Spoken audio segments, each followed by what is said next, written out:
Happy Monday, everyone. We are joined today by Marie Kieffer. Very excited to have Marie with us. So fun. Yeah, you guys, I'm sure we'll talk about it, but you guys spent some time together traveling and teaching and learning and all that fun stuff. But let's start with our opening takes, Jen. Are you going to go first? Me? Yeah. That always helps. Sure. I'll go first. Okay, So great. I have a fun one, right? Okay. So I heard this quote from a high level athlete. I think they had won, I forget, it was on a podcast maybe, and they had won the men's lacrosse championship in college 3 years in a row or something like that. And one of his quotes was, "You can always tell the team that's going to win because there's one team out there that's throwing the ball around and running their drills, and then the other team is watching that team." And I was like, huh, That's that cool. makes total sense. Yeah. Sorry that was so short, Jen. What do you got? Okay. See, I'm good. I'm ready to go now. Or All right. So you can throw Marie on the spot too. well, I'm gonna talk a little bit about Marie because that's gonna be my opening take because that's sort of how we got here. Perfect. So when we first opened Hello, as most of you know, I had closed my first salon that I had a business partner with, and it was just a really crappy time. And we were trying to find our footing for Hello. And the reason why Todd and I partnered together was I wanted to do something different. I wanted to be better. I wanted to be all the things I could think that I could do. And as we started building out Hello and opened it and started building the staff and all of that, I realized it was going to be very fucking difficult to become the person that I truly wanted to be. And there was a ton of adult temper tantrums within that process. I don't know why I thought it would be easy, and I don't know why it was as extremely difficult as it was to grow into who I am today. Along the way, I realized I was sort of just complacent in doing hair. Hair was there. I was doing it. I was great at it. I really didn't have to think about it. Just show up to work, do it, and go home. Cool. And then I started to figure out sort of certain things I wanted within Hello, which was a color line, which was products. I needed to be around fun. That's how we found Evo through Sullivan and Tyler and Carrie. And one day kind of just found this color swatch book of this new color line Hubris was being sort of coming into North America. And there was a class that I could go take to learn about the color line. And there was some teaching that they had talked about. But really, I was just like, let me just figure out if this color line's even for our brand and what we're trying to build. Fast forward, I go to Philadelphia. I meet Marie, who is here today.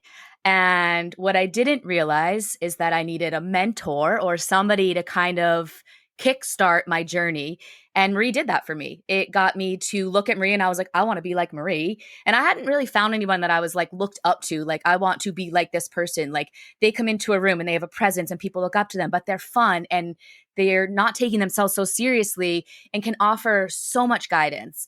And so that began my journey with Marie and how we are here today and sort of my footing to be who I am today. So thank you. Oh, and then we got to go to Australia together. Yes, and so many wonderful things. So we'll let Marie do an opening take if she wants. But before, I want to point out one thing. I'm gonna point out that I'm pretty sure you stole that swatch book. Weren't you not allowed to show it to people? I think so. It wasn't even out yet? Okay. I'm a klepto sometimes. You were like, someone showed me this. No. They were trying to hide it from you and you commandeered it. Yeah, that's true. I love Marie, that. do you have any opening thoughts? They don't even have to be related to the show. No, I was kind of wondering if I was going to have to do this because I've been listening to the podcast, obviously. You pay more attention than I do. Yeah, well, I always, from a young age, have tried to set myself up to be the best version of myself. And I think by doing the research, by listening to a podcast that you're going to be on, it sets you up to do those things. And I was hanging out with a bunch of friends last night. It was our friend's birthday. And I looked at them and I was like, you know what? I'm really grateful for all of the things I did in my 20s that put me here today. Mm-hmm. Right? So I think it's easy to really get trapped in that moment of life and worry about what's going to happen in the future. But sometimes if you just live life, you're accountable for your choices and your actions, but you just let life guide you, you get to look back and be like, oh, I actually made some really hard choices. Mm-hmm. Being a salon owner, not going to parties because I was going to go educate. Like, I made some really hard choices, but because of those hard choices, I get to have a lot of fun right now. So I'm really grateful for that. And it was cool to look back at that with a group of friends that I've had since my 20s. So Love it. Very cool. So, all right, let's jump into a little bit of background on Marie so that our audience can get to know her a little bit more. So, Marie, you are a wife. You yes. are a hair pro. Mm-hmm. You are a salon owner of the Verve Salon in, I forget the town, but Wisconsin. Weston, is it? Yeah, Weston. Weston. Yeah. And you're an educator. I am. It's funny that you were just talking about your past, because I want to go back like a little bit, and we don't have to go crazy in depth, but where did you grow up? What was that like? And what led you to where you are now? Hard choices, we already know. Yeah. I grew up in suburbia in Illinois, and I went to a fairly traditional high school. I played sports my whole life. I was always a 3-sport athlete. And then between my junior and senior year, I decided I wanted to have fun with my friends. And so I wasn't practicing. I wasn't working out. I wasn't doing all the things. And then I didn't make the volleyball team my senior year, and it destroyed me. Mm. And of course, at that time, it was everyone else's fault. It wasn't my fault. Mm-hmm. Like, I didn't get picked because I was too short. I didn't get picked because they liked so-and-so better. When in actuality, I was hanging out with my friends and not practicing. So therefore, I didn't make the volleyball team. I can look at it now and see that. But that set me into a different trajectory. I started hanging out with skaters. I started doing my hair really funky. So I started to rebel against the person I was because I was so angry in that moment. But it opened my eyes to a whole different spectrum of people that I didn't even know existed. A whole different spectrum of culture, of music, of intensity. And then, I was then the art school dropout. And then I found beauty school. And I was like, oh my gosh, I get to do art. I can make some money. My aunt, who is my life mentor, has been a hairstylist her whole life. So I was like, I get to go work with her. So it was just all of those really weird, hard decisions and hard life lessons that led me to doing hair. And it was the first thing as a 19-year-old that I didn't wake up late for. I would go into school early. I would stay late. I would come in on weekends because I actually just loved what I was doing. And then I moved to Wisconsin to work with my aunt. And then I started educating for Redken 2 years after I started doing hair because I was like, I needed something different, right? Like being stuck behind the chair per se wasn't for me. So I needed something bigger. And then through the education journey, again, getting opportunities like, oh, can I go teach this class, or do I go to a concert with my friends? A lot of times I chose to go to bed early to go teach the class because I knew it would further my career. It would give me more opportunities. Then I bought the salon from my aunt, which whoever gave a 29-year-old that kind of loan in 2009 after everything had crashed. Yeah. I was like, that was after the housing crash. Yeah. Yeah. They must have saw something in me that I didn't even know existed. And right now I think is questionable. But I'm glad they did. So I got to buy my aunt's salon and then turn it into what it is now, which is Verve, which is an incredibly inclusive space. We want to provide services, much like Hello, we have a barber. We want to provide services for anyone who walks through our doors. And it kind of has set the bar for what salons can look like in our area. We try to push the boundaries. But as we're pushing the boundaries, we want to pull everyone in our community along with us. So we have events and we invite other salons and we do things because I think as a whole, as a collective, we can't do everyone in our community's hair. It's just not possible. Not enough hours in the day. But if everyone in our community can have access to good hair, then everyone wins. Love it. So yeah, and then this crazy Australian company picked me up after I was done with education. And again, they saw something in me that I was like, you want me to do what? Huh? You want me to come to Australia? Are you sure? Have you met me? So it's been a wild ride, but it's just been fun. How long did it take you to get over that volleyball not making that team? Oh my gosh. Are you even Probably. over it, or Yeah, no. I'm actually very grateful for it. she just Now, coach before we hopped on? Yeah. yeah, no. I love how Oh my you gosh. were talking about how like you had to own it, right? Because I think Yeah. even that was your 19-year-old self or 18-year-old self or 17, whatever you were. Even in today's world, there's still like that is still a thing, right? It's so easy to blame everyone else for everything they didn't get, not realizing like if they change that one thing, which is what can you do to make the difference for you to get it next time, everything changes. But it takes a while to arrive at that. It's so much easier to blame. It's never me, it's always you. But in the end, it's always you and it's never everybody else. Exactly. And I don't know if you feel this way, but being a salon owner, anytime someone has left our salon, it's been a different thing. Like in the beginning, I took it very personally. Mm-hmm. I'm not going to lie. Oh, And I yeah. was like, how can they do that to me? And blah, Yeah. blah, like all the things. Yeah.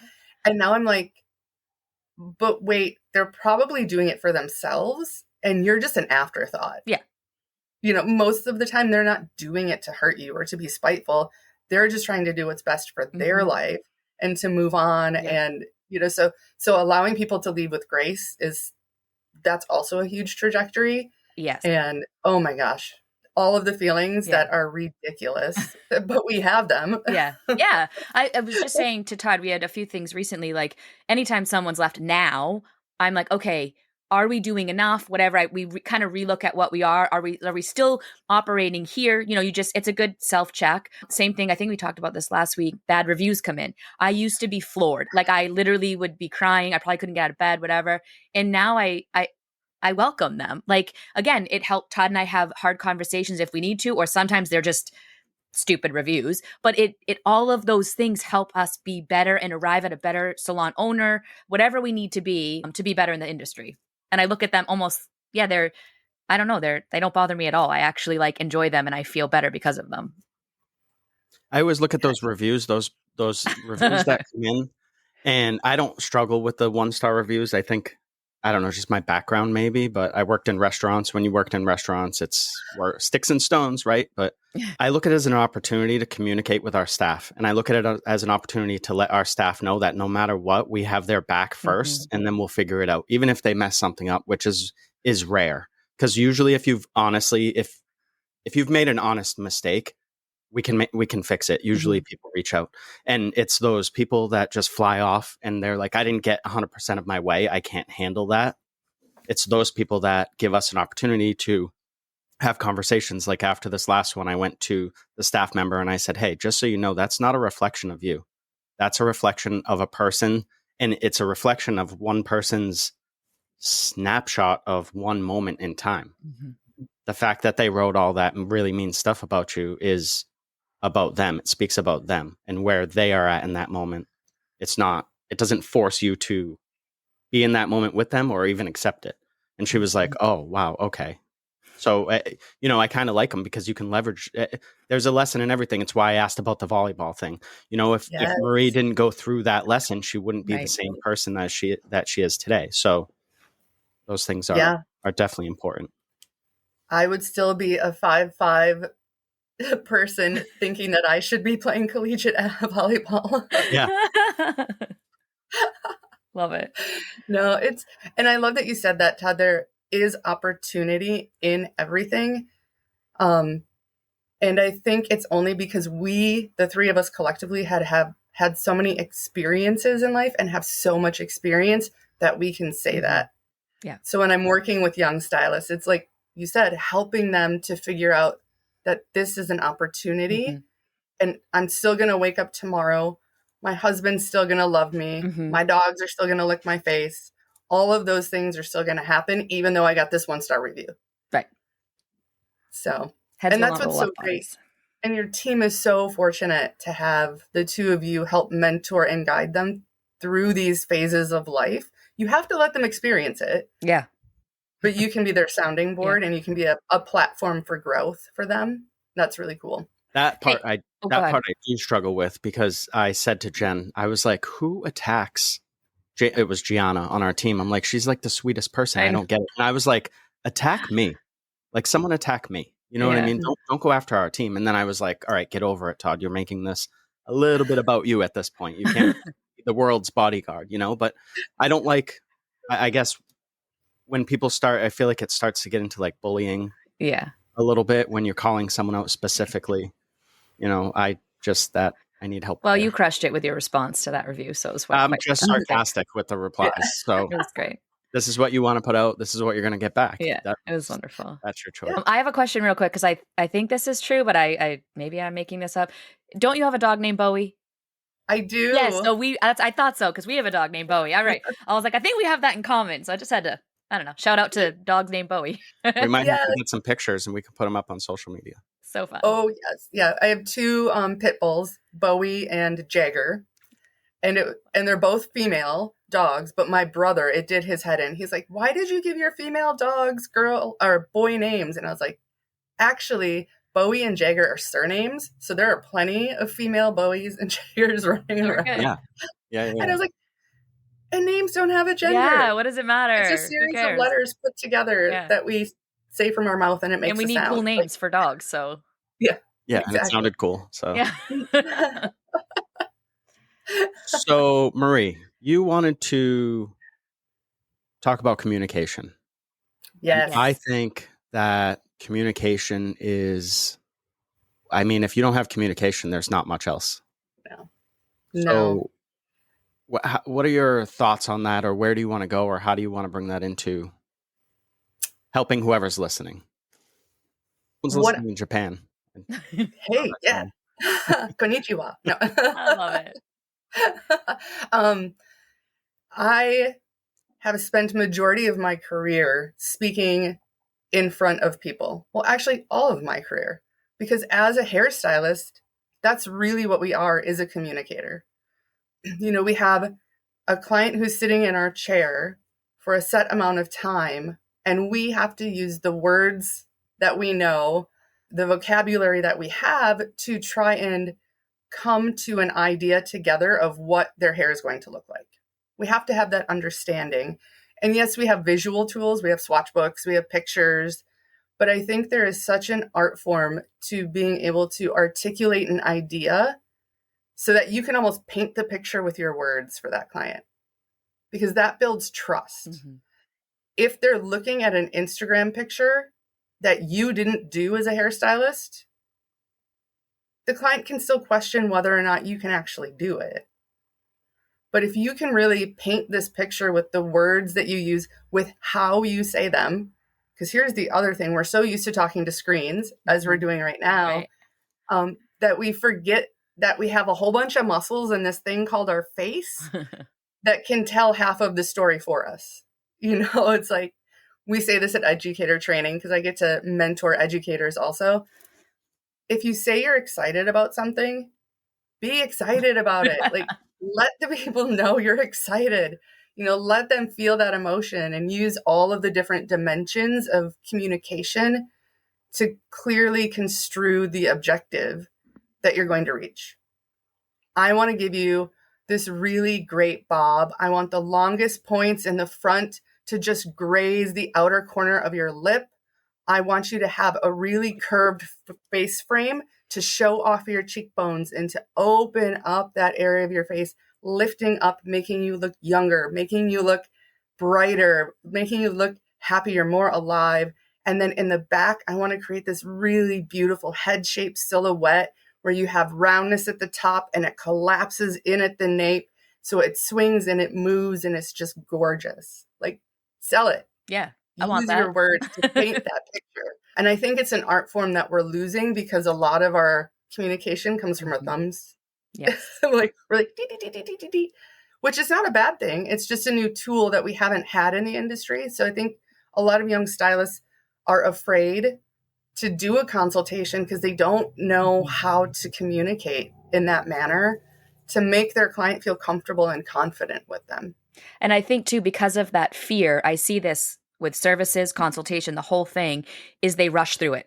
They're so afraid of it that they think if they do it fast, that makes it better. When in reality, even though you're afraid of it, you have to embrace it. And the longer you consult or the longer it takes you to do that haircut, not the quicker, generally results in much better services, expectations, and hitting all of where all your marks, right? Mm-hmm. I don't know about you. Were you taught to do your consultations face to face? Yes, not through the mirror. Yes. Yeah.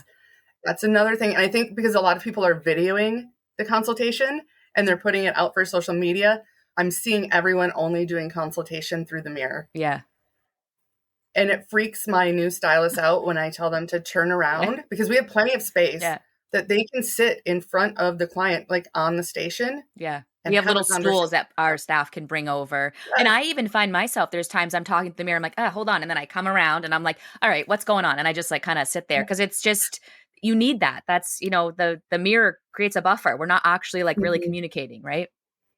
Yeah, it's very interesting. And is that the same in the barber world, Tom? Or Todd.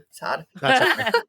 I'll answer anything. Our consultations, the way I learned it was super old school. So it was like a 15-second consultation and I could probably have it done before the client sits down in the chair. Nice. So I have been working on undoing that.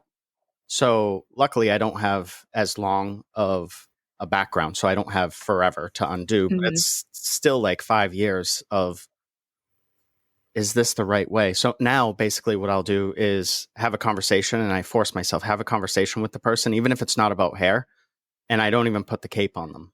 We're not starting, and over time, like just getting quicker with hair cutting and not having to really think as much with certain aspects of it allows me to have those conversations, I guess, or it buys me that time because in the beginning I was like, this is an hour appointment. I have to do this haircut.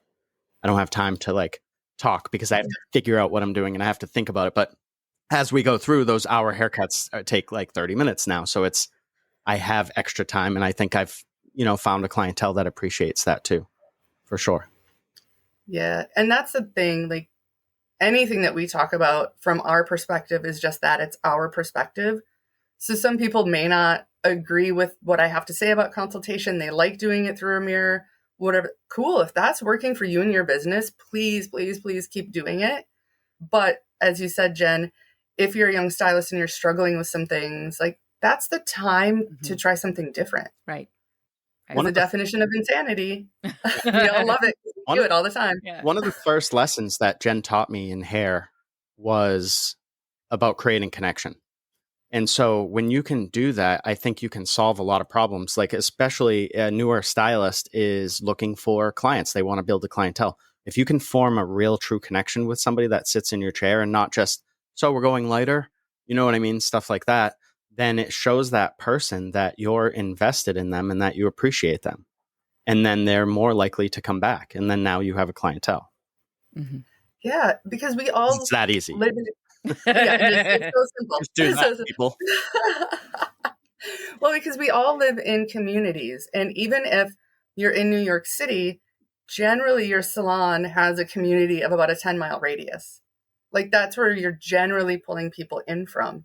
So those connections, they go beyond the salon, because now you've formed a connection with that client. They love you. They think you're amazing. They talk about you to their friends. Right. They talk about you to their family.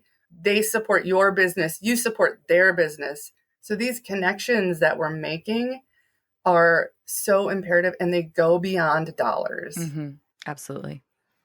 It's really, I think as salon owners and as stylists and human beings, when you do things for the right reason, from authenticity and being genuine, generally, like there's always outside circumstances, but generally the money that you need to fund that comes back to you. Agreed.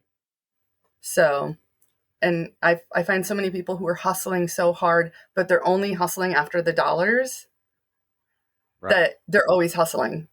And we talk all the time. It's a customer service business, right? You're forgetting that you're there to serve the client. And as soon as you start forgetting that, cool, you might be making some money now, but you're not building a foundation. And people want to be seen. They want to be heard. They want to be treated well, right? I think especially like adults, as we get older, before you know it, like you're doing all the things and you don't feel like you're actually connecting with a lot of people. So if you can connect with your hairstylist and somehow now you feel there's this bond, it's very hard to break that. I know a lot of people that stay with hairstylists, even if it's not a good one, and they like care for them, right? So it's like very hard for them to break up because there's a relationship there. And eventually sometimes that does need to happen, but that relationship becomes even more important than the hair. They're just going for the hair because they have to, but they can't wait to see the stylist or the barber and like catch up. Like that's how a lot of my clients are. Like, I just wanted to come see you. Or I've had people book an appointment. They're going through a divorce, whatever. I need to get my hair done. I don't really need to get my hair done, but I'm getting divorced and all this stuff's happening and I need to talk to you. And I'm like, okay, cool. When are you coming in? Like I love being that person for them. Right. It's so awesome. Mm-hmm. Yeah, I do too. I think that's part of being a mentor. I think it's part of our nature, that we just want to help. Yeah. That's really what we do. And that's why I think I can navigate through this world going so many different places solo, is because I just assume everyone wants to help. No, again, might be my naivete. Yeah. And my husband will call me out on that often. But I also don't want to move through the world assuming everyone wants to do me harm, right, or people want to rip me off or take advantage of me, because I wouldn't do that to someone. So why should I assume they're going to do that to me? And I think it helps to give me clarity and give me ease when I am traveling alone, when I am doing things that are outside of my comfort zone. I'm like, you know what? If I need help, I'll just ask. Makes sense. Simple. I'll use my communication skills and my smile. So, Jen, you can help with this too. I'm curious on your thoughts on, so we have a lot of young staff we generally work with younger staff. We have people that have been there since we opened, so it's not 100%. But where would you start somebody so they're looking to build a career? You have somebody, say you've already decided that they're invested, because there's always that someone comes in and you're like, does this person even want to be here? Do they even know what's happening? Like, so take that out of the equation, but they want to get really good. They want to be above the average. Where do you go with that? How do you focus? What are you teaching them outside of maybe the technical skills? Obvious, that should be kind of obvious, but do you start with communication? Do you start with connection and those sort of things? Or what are your thoughts? I guess it depends on which avenue they want to grow in. Okay. Right. Do they want to potentially be a salon owner? Do they want to work New York Fashion Week? Do they want to be an educator? Like, what avenue do they want to grow in? And then, I don't know about you, Jen, but I always find that my team and my family and my husband listen to people who aren't me much better than they do me. And then through my connections in the industry, I try and connect them with a mentor in that avenue that's not me. Right? You know, if you have someone who wants to be a bang-in hair cutter with a great social media presence that seems authentic and real, Christian Gaitan or Christian Awesome is a good person to connect them with. Yeah, sure. Right. So because while Christian and I have similar skill sets, he excels in certain things, I excel in certain things, they're going to listen to him more because they don't see him every day. So for sure. And as an owner and as a mentor, I know that I can't be everything to everybody. Mm-hmm. And that also is a very humbling thing, because what are you talking about? I can do it all. You want to go to the 6-figure stylist training? I am a 6-figure stylist. Like, they're not trying to diss me when they say that. Right. I just can't offer them everything, and they see me every day. Yeah. So, you know, getting to them to training that's not coming from me is generally my first step. That's actually cool that you point that out, because that's another thing that I struggled with when I had my gym. So I had my gym and I had people that would come to me and I would train them 5 times a week for like 5 years. And they're working on this one move. And then on vacation, they drop into another gym and they can figure that move out. And they're like, hey, Todd, how come you just didn't say it like how Bill said it? Bill's a better coach than you. And it used to drive me insane. And I'm like, I said the same thing. And then it just clicks. Like it's because it's not me saying it. Yeah. That has a lot of weight. So I think, well, like in any industry, the hair industry especially, maybe there's a little bit of ego that comes in with social media and those things. So it's hard. It's hard for people to be like, I need to send my staff outside because I see a lot of stuff that's, well, what if somebody steals my staff? What if somebody steals my client? Oh, You know what I mean? yeah. And Yeah. I don't think that way because I mean, you can't really steal a person. That's No. Or you not been a shouldn't. thing. Not been a thing for like a long time, not long enough. Like, let's, yeah. You So, may be able to buy one on Amazon soon, though, yeah, if that's what's going. I couldn't even get goats. One time somebody told me they had goats on Amazon. They bring them to your yard and fence it off. So they like mow back the brush, but it wasn't in our area. Yeah, Jen, Hey, you almost showed up. Dang. glad. Yeah, you almost showed up to a farm one day. But Dang. I mean, I like do you have farms. any thoughts on that, Jen? Where you would start people and So, like Marie, I am very aware that I don't want to be everything for everyone, but I also am aware that they see me every day. So, as cool as I think I am, my cool goes way down because they're like, yeah, Jen just does that stuff. So generally we take people out of school. So my first thing is to remind them is that my career is longer than they've been alive because I'll make everything look easy, right? So it's easy for them to get frustrated. I also, depending on the person, will match them up with a kind of another stylist in the salon that I know might be a good fit for their personality. If they have high anxiety, I know where I go for that. If they're pretty confident and maybe need a little notch down, I know who I go for that, wherever that person is. And that's usually kind of I'll call them like a helper, right? Like, hey, I want you to kind of take the lead on some of that. And then I come in, after they've done some models and basically I'm like, all right, now we're going to start testing out of some stuff and we go from there. And then to what you're saying, once they're at a certain point right now, this year, some of them, I'm like, they're too complacent, right? They're living life. They're making good money. They could probably do some hair with their eyes closed.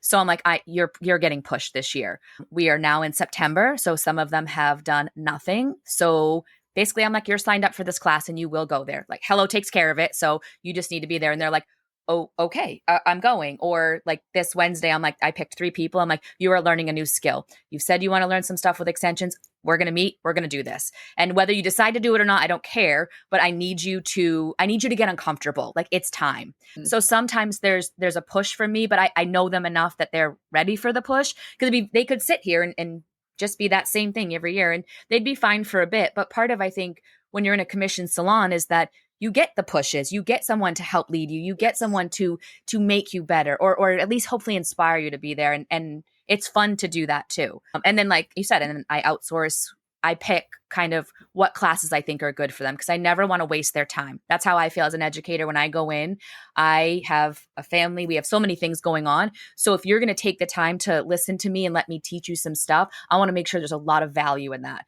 So what the staff has come to realize is when we bring in an educator or we outsource, they believe and they're like excited to go because they know that Todd and I have picked that for a specific reason that they will learn something. And they've come to trust that process rather than dread going to a class, right? Like, what am I going to learn? Nothing. And we've been honest with them. There are some classes that have come up through social media, like certain things. And we're like, we don't endorse this, or these are not classes that I think are good. If you want to go to that salon and take it, go right ahead. This is just not, I don't think there's a lot of value in that. And now they're like, they'll go to them and they're like, I totally get what you're saying. I'm like, yep, they're just trying to sell you shears. That's all it is. You want to buy some shears? Go right ahead. It's not education, or it's not the education I want for you guys or we want for you guys.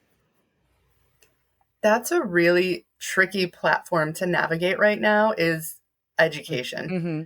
I mean, and the people who are like, oh, I know how to do that because I took a class. And I was like, okay, tell me about the class. Yeah. They're like, well, it was online. And I was like, okay, so you did an online class? Cool. Did you have a mannequin head and you did the haircut along with this online educator? No, I just watched it. Yeah, no. I'm like, oh, but now you can do the haircut. Mm-hmm. Yeah. So there's such a broad spectrum. And I think it's great that we have access to all of these libraries of different things, but it's also a very dangerous place to be for the client sometimes. Mm-hmm. Because they go to these salons and they're like, oh yeah, I can totally do that. And then while they're mixing color, they're watching the YouTube video on how to do that color. And I'm like, oh, okay.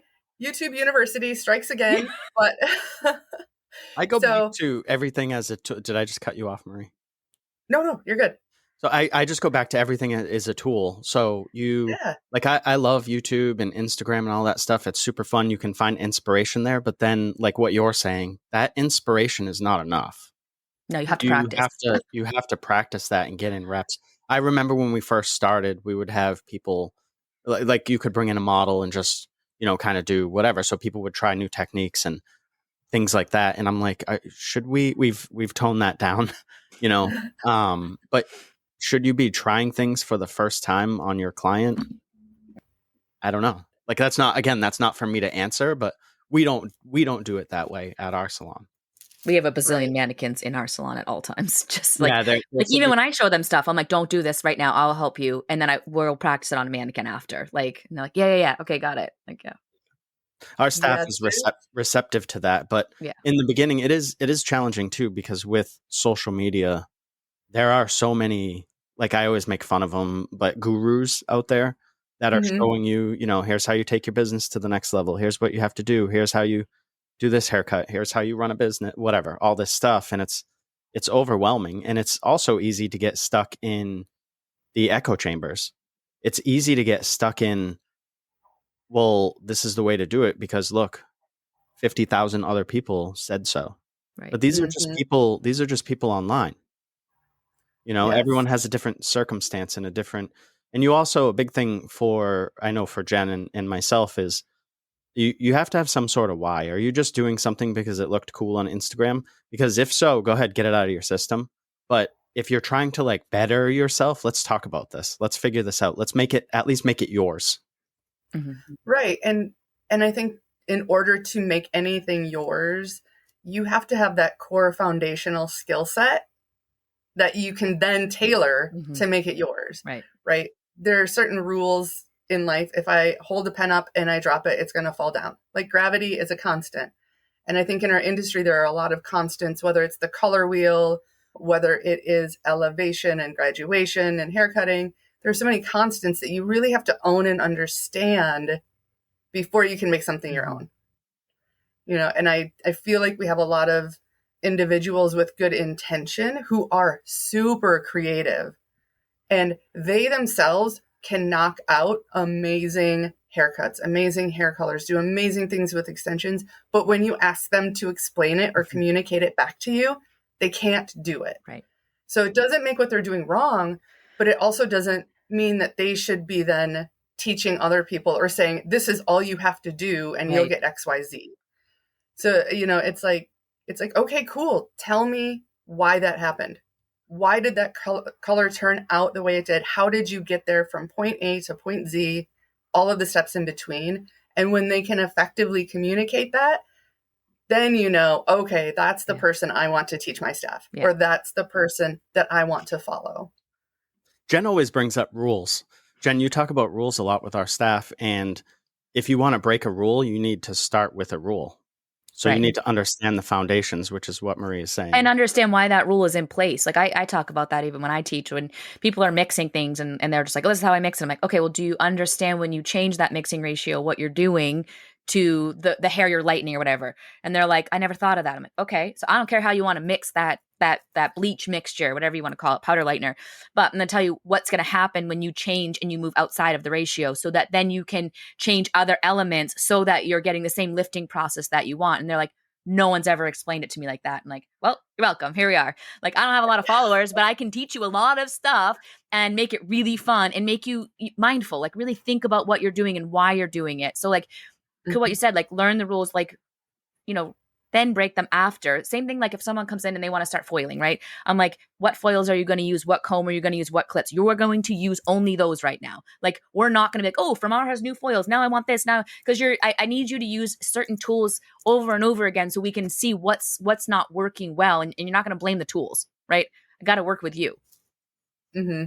It's hard. It's hard when we're getting splashed on social media all the time, like with tools and with techniques and all these things. You buy this comb, you're going to foil better. Like, no, you need to be able to foil better. The comb's not going to make you better at foiling. Yes. I love a good comb though. So yeah, just saying. Oh my gosh. Agreed. I think I have probably altogether too many combs. Same. Because every time I go somewhere and they sell, YS Parks just happens to be my favorite, like for me personally. Yeah. So every time I'm working with the distributor that carries it, I'm like, oh, can I go shopping in your warehouse? And Yeah. I went Those are to my a bunch favorites when we were too, in Australia actually. too. I was like, I need new stuff. And then I'm like, I really don't need yes. anything new, but whatever. I need a whole bunch of stuff to carry 31 hours or whatever it Yeah. was. So sitting on my suitcase I don't trying want to to zip have it to up. I don't want to have to sanitize a comb for a whole week. Seriously. And then at the end of the week, we can sanitize it all together. Boom. I'm walking back with my big bucket. Yep. Love it. So, Marie, you said in the beginning you were talking about you got into hair through your aunt, essentially. Yeah. And then it was 2 years in you started educating. Yeah. And can you talk about why? You're an educator. Why? Why do you do it?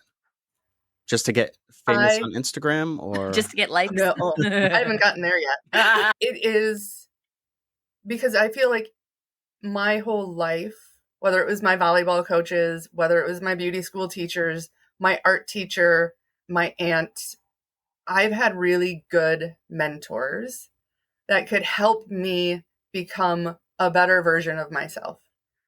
And I feel like as an educator, I have that opportunity. And why I wanted to educate for Redken was because I had gone to a big beauty show in Chicago while I was in school, and I went to the Redken stage, and the educator on stage was doing cool hair, but I could understand what they were saying. Awesome. As a student, I got the why behind what they were doing. And I was like, oh my gosh, I want to do that.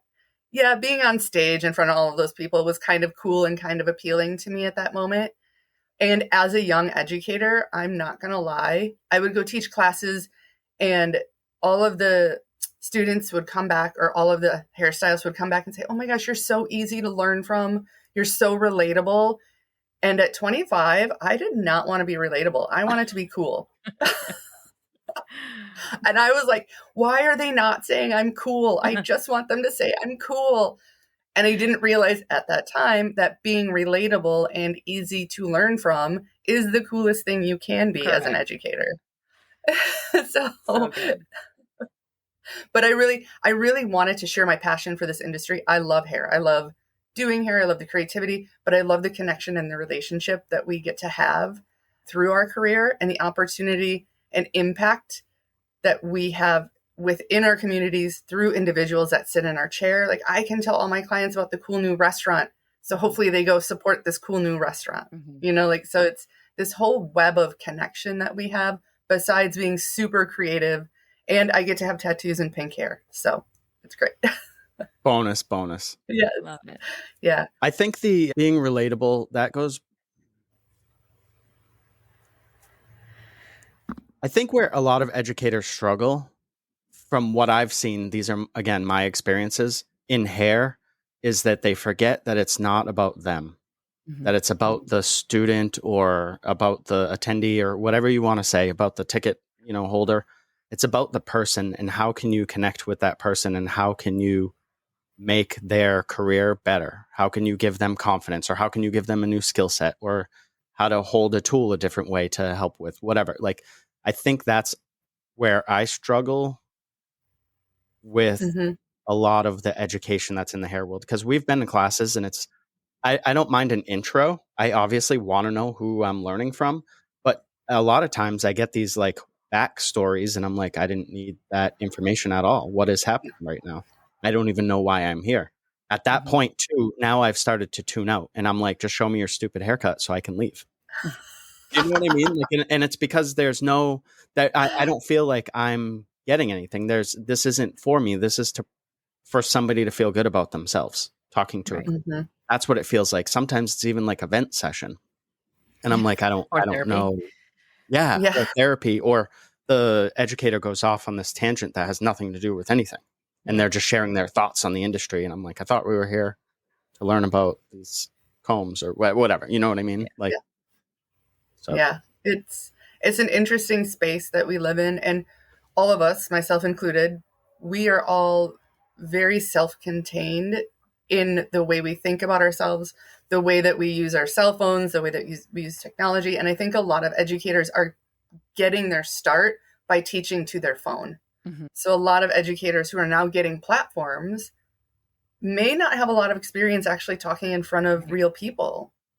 Right. So true. For them, it's their own like bubble that they're in. And so when that bubble gets popped, they don't really know how to handle it, or I shouldn't say they don't know how to handle it. No one has given them the skills to handle it. Right. Right. They haven't found a mentor who says, you have really good information to share. You're amazing at what you do. Can I help you communicate that better to an audience? And that takes practice too, right? Yes. Well, and the educator in that case has to be willing to receive that communication as well. So sometimes people just aren't in a position, whether it's mentally or they're in an echo chamber they've created, or they've already just decided that this is the way.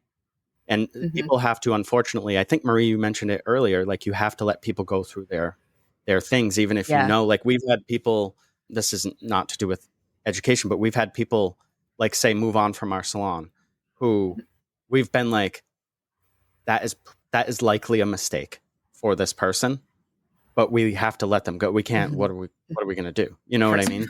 Sometimes.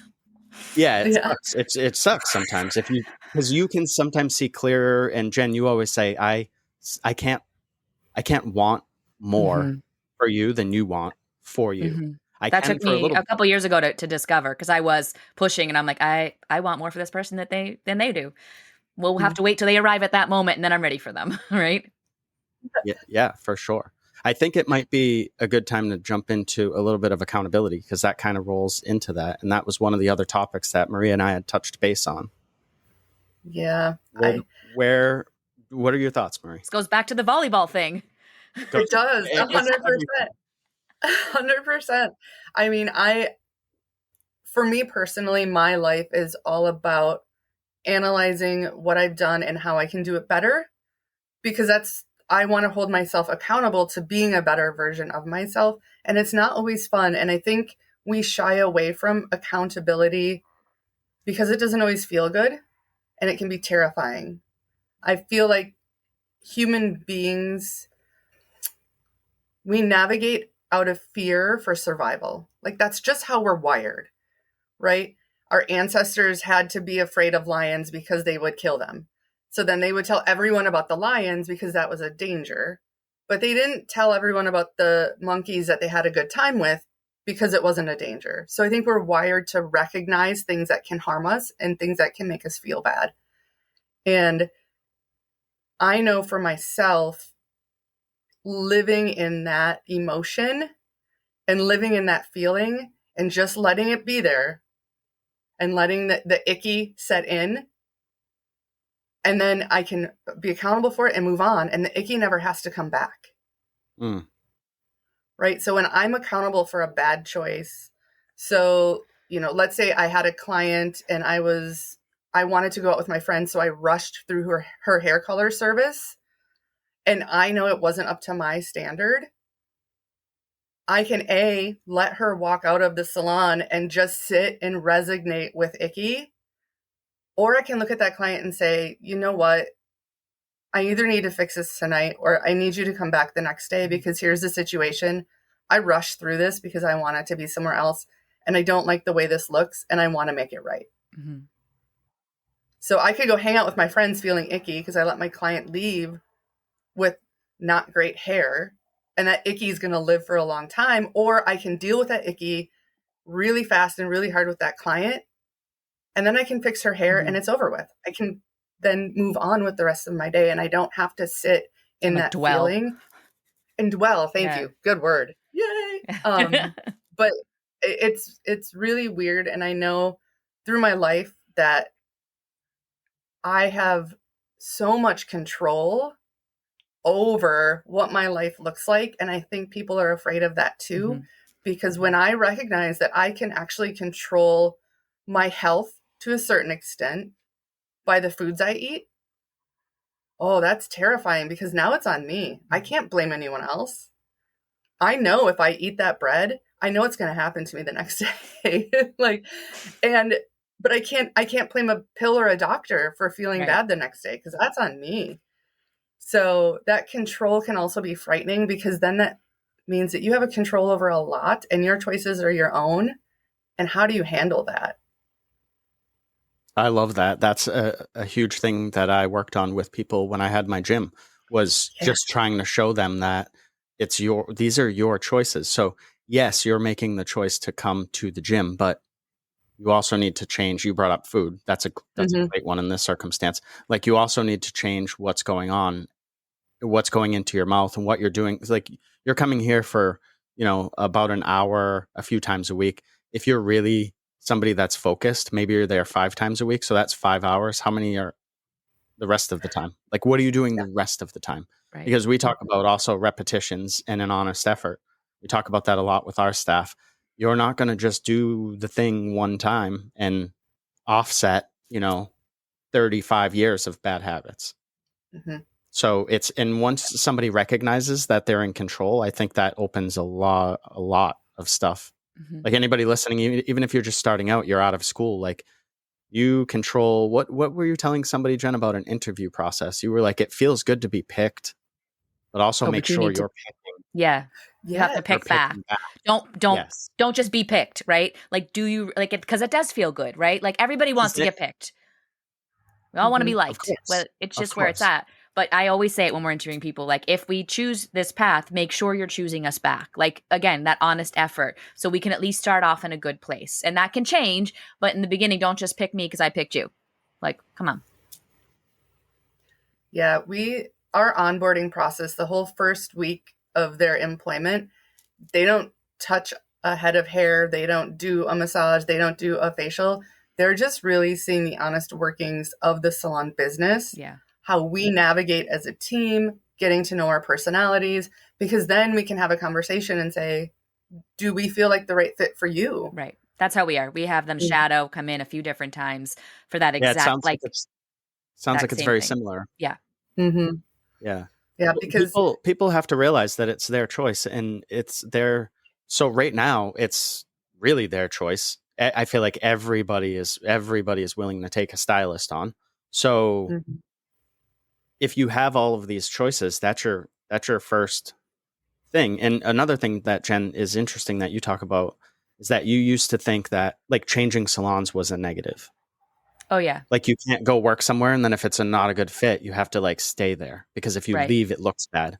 But Well, you've realized too that that's another decision. Like, you need to make a decision at some point. Like, this isn't going to work out in the future. I don't get along here, or I don't fit, or it might not even be anything terrible. It might just be that it's maybe it's an older clientele and you're 18. Like, it's just not the vibe for you, we just had somebody recently leave for what was basically, we're told this is a great opportunity. I knew it wasn't. I understand what's happening out there, but she had already made her decision, so I support her fully. And actually, what I said to her when she left, I'm like, if this great opportunity is not as great as you think it's going to be, find your salon. Like, make the progress now, and move on to another one. And I think a lot of times, mostly young people get into hair early because that's just how it goes.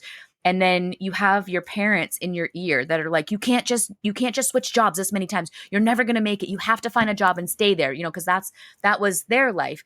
But I don't know. I've been in the salon industry for like ever, right? So in this industry, you can switch. I've switched so many times. Every time I thought all my clients weren't going to follow me. Every time I'm like, I'm so unsuccessful. Every time I got more clients and became more successful. But like, every time it was this huge emotional process. So, I mean, I think eventually you got to kind of find your footing and find your place. But in the beginning, it's going to be hard because you don't know who you are. You don't really know probably what you want out of it.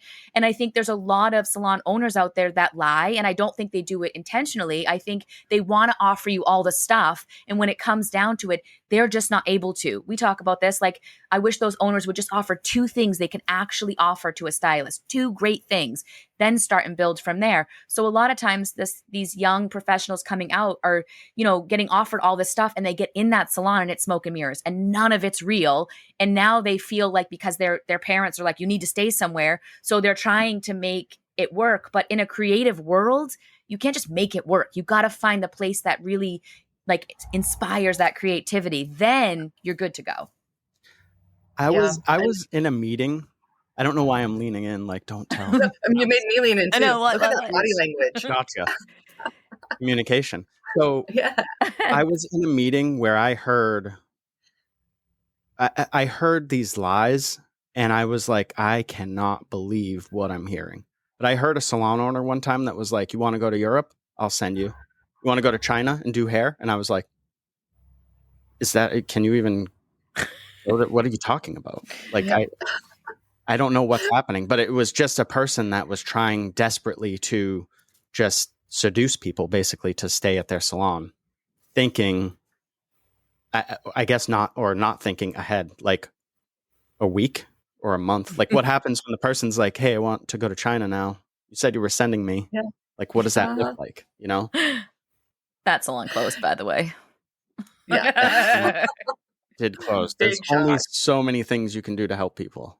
True. Yes. But that's, I think, when you're a person who navigates from a point of accountability, you recognize, and please, young stylists know this, you always under promise and over deliver. Every time. Because I have to under promise because I'm going to be accountable for the results that we're getting. Yeah. So I know I can deliver this. I can be accountable for delivering that. And if it goes beyond that, amazing. Right.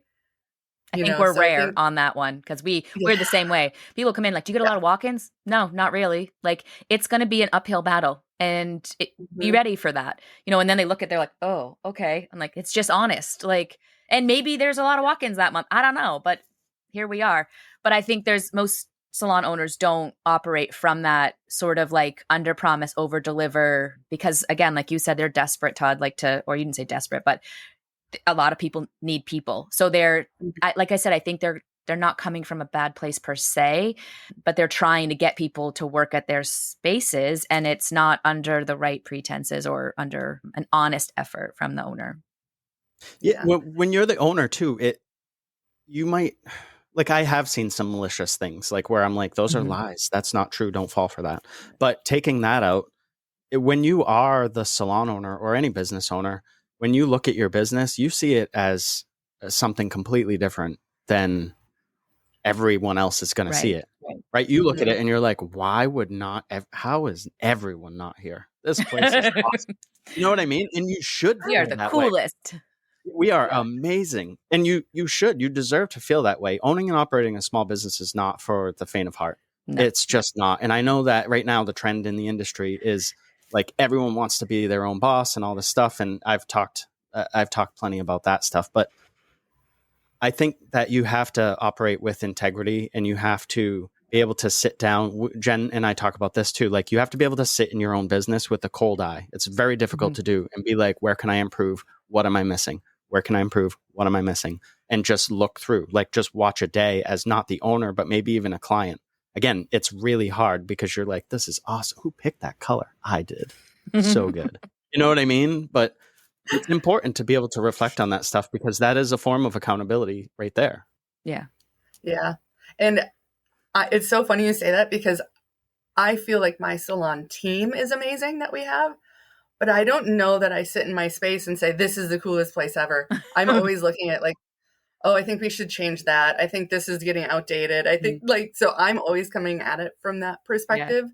And my clients will say, well, aren't you just happy with it? I'm like, I am happy with it. But my mind is always like, how can it be better? Yeah, because you're always trying to set the bar higher, right? Yes, which is exhausting. And I'm trying to work on that because it's like, oh, you just wake up every morning like, am I going to just be okay to be okay today? I had Probably not. My last apprentice who just, P.S. everybody, finished her hours. So we'll go take her state test. So very exciting. Yeah. Somewhere halfway through her apprenticeship, or maybe a little bit more towards the beginning, was like, do you ever think your like expectations and standards are too high? Or has anyone ever told you that? Yeah. And I was like, okay, so here's where it's at. I actually want them here. I have set them here. So you need to get here because we're going here. And she's like, deer in headlights, like, okay. And I know we're always just pushing because you want to be the best. And whoever I was yesterday, I learned so much. So I have so much more to give today. And like you said, it is exhausting because there are certain days where I'm like, dig deep, where I'm like, can I just like take today and like be present? Or am I like still pushing? Like, where is that? That's kind of just probably part of our nature, right?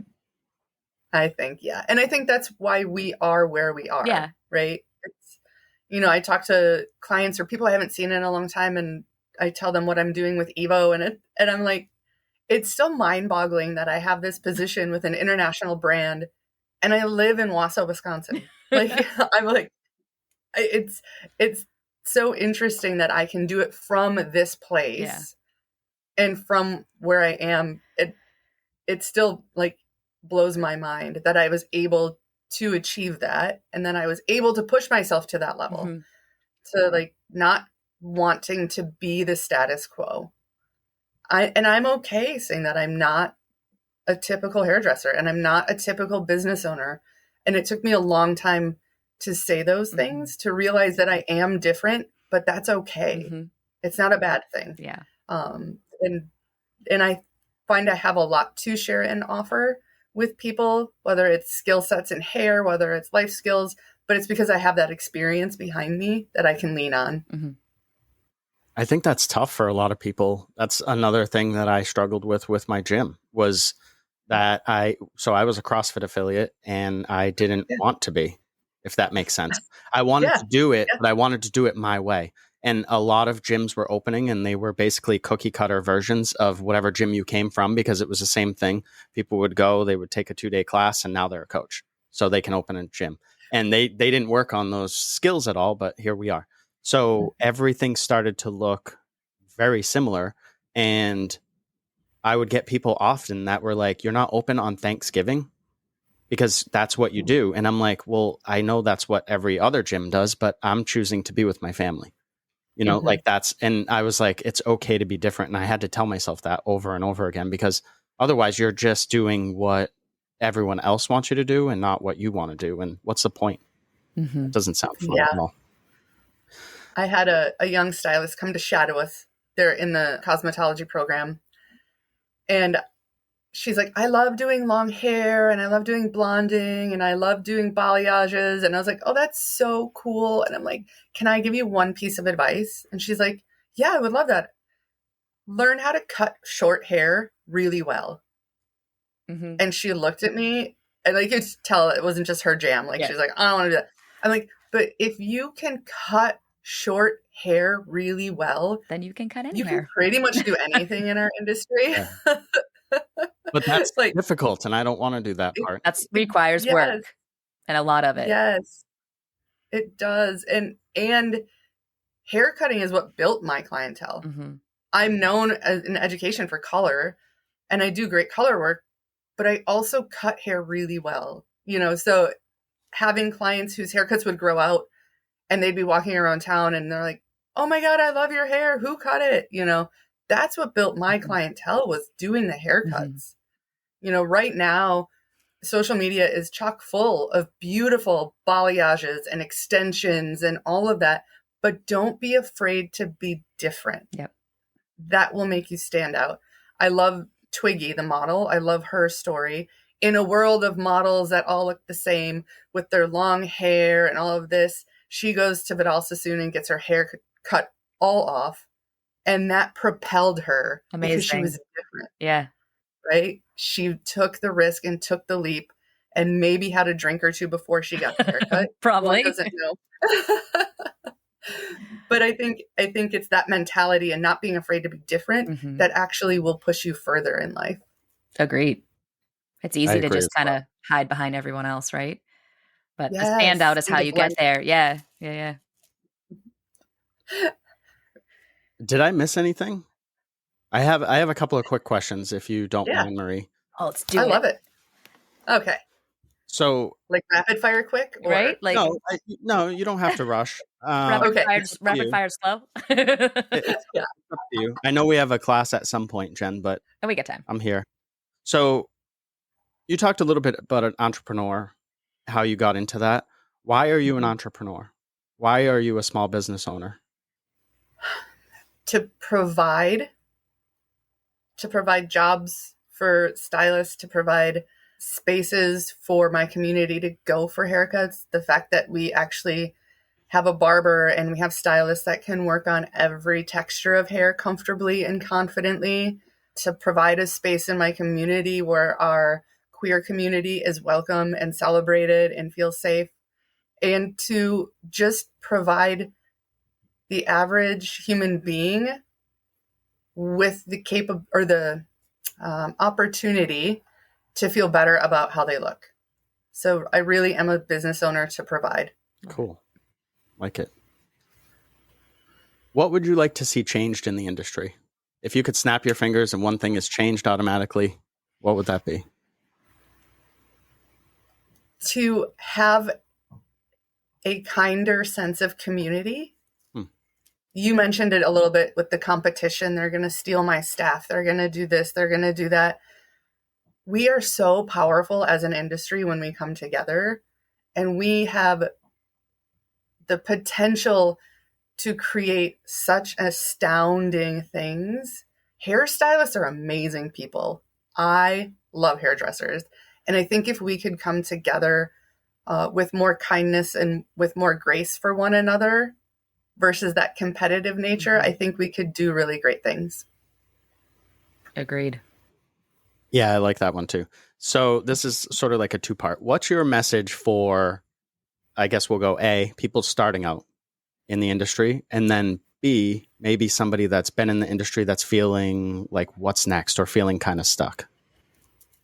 Oh, cool. So newbies, you're a service. Yeah. Newbies, you're a service provider first and foremost, right? Mm-hmm. So making sure that you provide top-notch services, but don't be afraid to be different. Don't be afraid to be yourself. Don't try and be like everybody else that you're seeing in salons, on social media, on the internet, on TV. Find out who you are and do that. Very cool. And the people that are maybe longer into their careers, maybe they're owners even, and they just are like, what am I doing here? Yeah. Live in that question and really answer it. Get hard with yourself, because as Jen said, if it's time to move on, it's okay. Mm-hmm. If you're a business owner and it's time to move on, you don't want to be a business owner, you don't have to be that. It's okay to make those changes. It's okay to really take the hard look at your life and where you want to go and do it. Mm-hmm. That's tough for people. It's really tough, because we put a lot into these things, and they almost define us, and they shouldn't. It's just, this is just part of your life. You know, what are you doing with everything outside of it? There's so much more to somebody than just, you know, a failed, I'll put that in quotes, because your business might it not be failing. You might just be over it, and that's okay. I watched Simone Biles documentary. Okay. And when she was talking about, it's so good. And when she was talking about Tokyo and what happened, and she had the clarity, and I don't know if she had it in that moment, but on the documentary, she's like, I'm reading all of these nasty comments from people who are sitting on their couch. Yeah. Mm-hmm. And I was like, yes. So as a business owner, we are the one that put the risk in. We are the ones that have everything on the line. So if you need to close and you need to stop it, you've done more than the majority of the people out there who are going to judge you. Mm-hmm. So let them judge from their couch. They're getting judged either way. Exactly. Exactly. At least get judged if you want to be doing it, and get judged on the things that you're like, I'm proud of this and I stand behind it. Like, for sure, right? Yes. 100%. Jen, do you have anything, or did I miss anything? No, I know, Marie, awesome. We'll have to have you back on. There was a lot we covered, and there's probably even more that we couldn't even begin to scrape the surface on. But does anyone have like a closing thought, or? Oh, closing thoughts. All right, I'm going to come up with one. We can all do this. This will be fun. First, I think thank you for coming on, because this was so fun. More fun than even I thought. I never know when we're going to interview. I mean, I know we've been together, but like, you just never know how like the flow is going to go. So way more fun than I anticipated, which is great.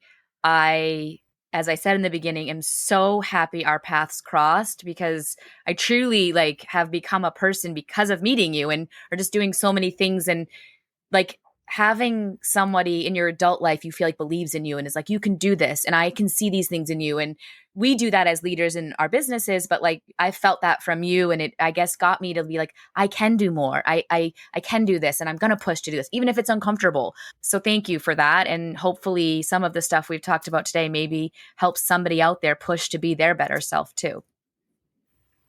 That's awesome. Awesome. What do you have, Marie? Any closing thoughts? In closing thoughts, I've always lived by the mantra, when my life is about me, it's hard. But when my life is about other people, it's easy. Love that. So some people look down on service providers, but I think it is the greatest career you could ever choose, is to be in the service of other human beings. And that is legacy. Amen. Yeah. Like, so that's just lead with service. Lead with thinking about other people first, and your life will be easy. Absolutely. Easier. It won't be easy, but easier. It's great. Marie said, if I did this one thing, I'm putting it on Instagram. Marie said, if I did this one thing, you'll never believe this one thing. I'm that educator right now, Todd. I'm sorry. I have a quick closing thought, and it is just to have more conversations. It's to get outside. Jen says this all the time. I don't think I ever preach it, but it's something that's just clicking right now. Get outside of your own business. Go reach out to another salon owner or somebody that's not even in your industry that you are like, you know what, I want to have coffee with that person, and just pick their brain, or don't. Just have a conversation about your dogs and whatever. But just there's so much out there, and there's so many things and opportunities. And I truly believe that you can learn from anybody. I don't care if it's the kid that's in middle school that you're having a conversation with. There's something there that you can take away from that conversation. That's all I get. So, Marie, where can people find you? How do they get in touch with you? Say they're like, you know what, I want to have a class with Marie. Where can people find you? Oh, great question. Instagram is at mvkieffer12. You can instant message me, follow me. I'll follow you back. It'll be great. But honestly, if you want to book a class with me right now, the easiest way to do that is to find your local Evo distributor, and they're going to be able to set you up with how I can come into your salon. I am starting to develop platforms on communication skills for personal education. Great. So that will be something coming down the pipe at a later date. But it's really hard to develop your own content for a class and do it really well. I can because only again, imagine. I'm holding myself accountable to doing it well. Yeah. I look forward to it. That's cool. Yeah. Well, hopefully we will have you back on when you have that ready to go. Yeah. Yeah. I would love that. This was so fantastic. And I have to say, the flow of the conversation felt really good. Good. Yay. Yeah. Yeah. Good. That was sort of the goal. We have a line. There's people outside right now. No, we have a list of we have a list of people that we want to have on. When I brought it up to Jen, I was like, hey, fall is here, because we pushed it. This was going to be a summertime project to get people in front of the audience and on our podcast. And then it was like, no, summer has got to be for family, and it's just going to get hectic. And when we talked about it, you were the first name on the list that came up for me. Oh, so thank you. Thank you very much for your time. You're welcome. And thank you for your insight, and for sure I'm sure helped a lot of people. I agree. The flow was very organic too. It was. Yeah. It's just we nice. had some good laughs. Yeah. Yeah. It's good. It's nice. It's just nice to have a conversation, right? Yeah. Mm-hmm. All it is. So. 100%. Cool. 100%. Right, cool. Well, thanks so everyone. Good to see you. Thank you. So good to see you, and I can't wait to see you in real life. I know. Can't wait. Hopefully. At some point in person. It'll be so great. Yes. Book a class, Jen. Book a class. Book a class. Yeah. I'll get on that. All right. Tyler. All right. Thanks, everyone. Enjoy the rest of your day. Thanks. You too. Okay.